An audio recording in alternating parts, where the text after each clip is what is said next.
அனைவருக்கும் வணக்கம். இன்னைக்கு நம்ம பார்க்க போற பதிவு என்னதுன்னா பரணி தீபம். பரணி தீபம் எதற்காக நம்ம வீட்டில் ஏற்ற வேண்டும், எந்த நேரத்தில் ஏற்ற வேண்டும், எப்படி விளக்கை ஏற்றினால் நம் பாவங்கள் தீரும் என்பதுதான் நம்ம இந்த பதிவில் பார்க்க போறோம். அங்கே வீடியோக்குள்ள போகலாம்.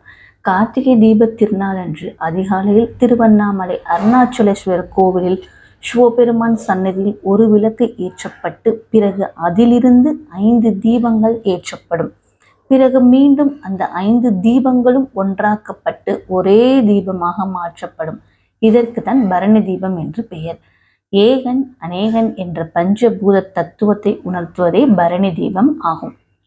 கோவில் மட்டுமல்ல, நம்ம வீடுகளிலையும் திருக்கார்த்திகைக்கு முந்தைய நாள் பரணி தீபம் ஏற்றப்பட வேண்டும்.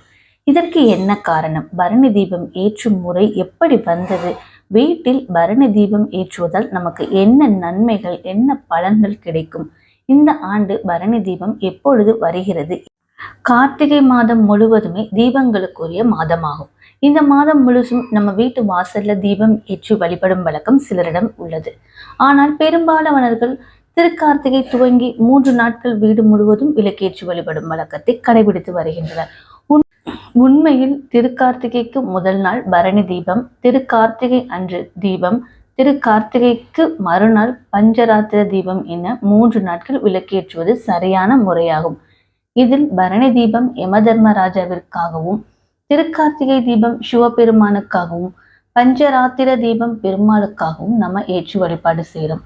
சிவபெருமான் மகாவிஷ்ணு மற்றும் பிரம்மாவிற்கு ஜோதி வடிவமாக காட்சி தந்த திருநாளை திருக்கார்த்திகை தீபமாக நம்ம கொண்டாடி வருகிறோம். அதே போல் ஜோதி வடிவமாக தோன்றி பெருமாள் உலகை காத்ததை போற்றும் வகையில் பஞ்சராத்திர தீபம் ஏற்றப்படுவதும் தெரியும். திருவண்ணாமலை அதாவது அண்ணாமலையார் கோவிலில் திருக்கார்த்திகை அன்று அதிகாலையில் பரணி தீபம் ஏற்றுவார்கள் என்பது தெரியும். ஆனால் வீடுகளில் எதற்காக பரணி தீபம் ஏற்ற வேண்டும், அதுவும் யம தர்மராஜாவிற்காக எதற்காக ஏற்ற வேண்டும் என்ற சந்தேகம் நிறைய பேருக்கு வரும். யமன் என்றால் அனைவருக்கும் பயம்தான் வரும். அவரை எதற்காக வழிபட வேண்டும் என்று கேட்க தோன்றும். இதற்கு புராணத்தில் ஒரு கதை ஒன்று சொல்லப்பட்டிருக்கு. பரணி தீபம் தோன்றிய கதை என்னன்னு கேட்டீங்கன்னா, நசிகேதன் என்பவரின் தந்தை யாகம் ஒன்றை நடத்தினார். அந்த யாகம் நடத்தும் போது தேவர்களுக்கு அவர்கள் வேண்டிய பொருட்களை தானமாக கொடுத்து வந்தார். இதை கண்டு குழப்பமடைந்த நசிகேதன் தனது தந்தையிடம் சென்று, எதற்காக இப்படி தேவர்கள் அனைவருக்கும் அவர்கள் கேட்டதை எல்லாம் கொடுத்து கொண்டிருக்கிறீர்கள்? இப்படியே கொடுத்தால் எனக்கு என்று கடைசியில் என்ன இருக்கும்? விட்டால் யாராவது வந்து கேட்டால் என்னையும் தானமாக கொடுத்து விடுவீர்கள் போல என கோபமாக நசிகேதன் கேட்டான். இதை கேட்ட அவரது தந்தை, ஆம், உன்னையும் தானமாக கொடுக்க போகிறேன் என்றார். இதை கேட்டு மேலும் கோபம் அடைந்த நசிகேதன், என்னை யாருக்கு தானமாக கொடுக்க போகிறீர்கள் என கேட்டதும் அவரது தந்தை யமனுக்கு உன்னை தானமாக கொடுக்க போகிறேன் என கூறி தானமாக கொடுத்து விட்டார். தந்தை தானமாக கொடுத்ததால் உயிருடனேயே யமலோகத்திற்கு சென்றான் நசிகேதன். அங்கு மனிதர்கள் படும் துன்பங்கள் கண்டு பயமும் குழப்பமும் அடைந்த நசிகேதன் அது பற்றி யமதர்மராஜாவிடம் பலவிதமான கேள்விகளை கேட்டான். மனிதர்கள் பூமியில் தான் பலவிதமான துன்பங்கள் என்றால் இங்கும் அவர்களுக்கு துன்பம் தானா என கேட்கிறான். அதற்கு பதிலளித்த யமதர்மராஜா, அவரவர் செய்த பாவங்களுக்கு ஏற்ற தண்டனை என்றார். இது போன்ற துன்பங்களில் இருந்து விடுபட என்னதான் தீர்வு என்று கேட்கிறார் நசிகேதன். அவனுக்கு தர்மங்களை எடுத்து சொல்கிறார் யமதர்மராஜா.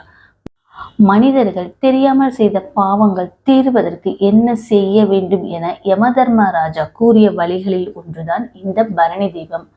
கார்த்திகை மாதத்தில் வரும் பரணி நட்சத்திரம் அன்று எவர் ஒருவர் தீபம் ஏற்றி வழிபடுகிறாரோ அவரும் அவரது முன்னோர்கள் மற்றும் அவர் சந்ததியினர் தெரியாமல் செய்த பாவங்கள் அனைத்திலும் இருந்து விடுபடுவார்கள் என்று சொல்லப்பட்டிருக்கு. அது மட்டுமல்ல, மார்கழி மாதம் என்பது தேவர்களின் விடியற்காலை என சொல்லப்படுவதால் அதற்கு முன்பு வரும் இந்த கார்த்திகை மாதம் அவர்களுக்கு இருளாக இருக்கும். இந்த சமயத்தில் நம் வீடுகளில் தீபம் ஏற்றி வழிபடுவதால் நமக்கு ஏற்படும் துன்பங்கள் நீங்கி தேவர்களின் அருள் கிடைக்கும். குறிப்பாக மகாலட்சுமியின் அருள் நமக்கு பரிபூர்ணமாக கிடைக்கும் என்று சொல்லப்பட்டிருக்கு. இந்த ஆண்டு பரணி தீபம் டிசம்பர் 12ஆம் தேதி அன்று வியாழக்கிழமை வருகிறது. டிசம்பர் 12ஆம் தேதி காலை 8:20க்கு துவங்கி டிசம்பர் 13ஆம் தேதி காலை 6:50 மணி வரை பரணி நட்சத்திரம் உள்ளது.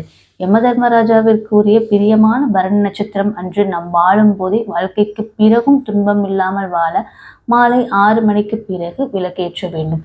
இது பஞ்சபூத தத்துவத்தை உள்ளடக்கியதாகும். உலகில் உள்ள பஞ்ச பூதங்களும் நம்முடைய உடலில் உள்ள பஞ்ச பூதங்களும் ஒழுங்காக செயல்பட குறைந்தபட்சம் 5 விளக்குகள் ஏற்ற வேண்டும். ஒரு தாம்பலத்துல கோலமிட்டு அனைத்து திசைகளையும் பார்த்தவாறு வட்ட வடிவமாக 5 நெய் விளக்குகள் ஏற்றி வழிபாடு செய்ய வேண்டும். பூஜை அறையில் வழக்கமாக ஏற்றும் தீபங்களுடன் சேர்த்து இந்த 5 தீபங்களையும் நாம் ஏற்ற வேண்டும். இந்த 5 தீபங்களையும் ஒரு மணப்பலகையில் கோலமிட்டு அந்த கோலத்தில் இந்த தீபத்தட்டுகளை வைத்து வழிபாடு செய்யலாம். இந்த வீடியோ பிடிச்சிருந்தா மறக்காம ஒரு லைக் பண்ணுங்க.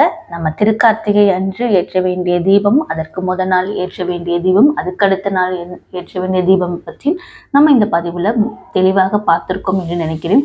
வீடியோல ஏதாவது சந்தேகம் இருந்தால் உங்களுடைய சந்தேகங்களுக்கு கமெண்ட்ஸில் பதிலளிக்கப்படும். நன்றி, வணக்கம்.